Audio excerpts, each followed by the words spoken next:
Governor house میں اجلاس تھا جیسا کہ محرم کے موقع پر ہوتا ہے. شیعوں کا ایک عالم دین جو سینیٹر بھی رہا، عباس کمیلی نام لیتا ہوں، بتاتا ہوں، مجھے کوئی تکلف نہیں ہے. شاہ صاحب قبلہ رحمۃ اللہ تعالی علیہ جب پہنچے، ابھی گورنر نہیں آیا تھا، تو بے تکلف لوگ بیٹھے ہوئے تھے. اتفاق سے وہ پہلے سے موجود تھا.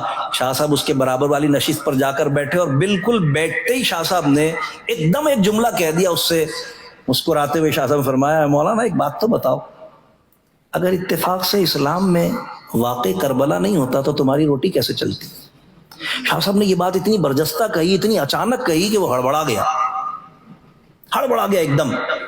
اور اس ہڑبڑاہٹ میں اس نے جواب دیا. جواب کیا دیا اس نے؟ ظاہر جواب تو کوئی نہیں بنا. اس نے جواب یہ دیا کہ شاہ صاحب یہ سوال تو ہم بھی آپ سے کر سکتے ہیں. اب یہ کسیانی بیلی کمبا نوچے، کہنے لگا شاہ صاحب یہ سوال تو ہم بھی آپ سے کر سکتے ہیں. شاہ صاحب نے کہا بھائی کیا سوال کریں گے آپ مجھ سے؟ بھائی شاہ صاحب یہ سوال تو ہم بھی آپ سے کر سکتے ہیں نا کہ اگر اسلام میں میلاد النبی نہیں ہوتا تو آپ کی روٹی کیسے چلتی؟ شاہ صاحب نے فوراً فرمایا، ارے مولانا میں تو تمہیں پڑھا لکھا آدمی سمجھتا تھا. اب سارے لوگ متوجہ ہو گئے. شاہ صاحب کی آواز آپ کو پتا، سارے لوگ متوجہ ہو گئے. شاہ صاحب فرمایا، ارے مولانا میں تو تمہیں پڑھا لکھا آدمی سمجھتا تھا، تمہیں اتنا بھی نہیں پتا ہے کہ اسلام میں واقع کربلا ہے. میلاد اسلام میں نہیں ہے بلکہ میلاد سے اسلام ہے. میں نے سوال یہ کیا ہے کہ اگر اسلام میں واقع کربلا نہیں ہوتا تو تمہارا کیا بنتا؟ تم کہہ رہے ہو ہم سے یہ سوال کرو گے.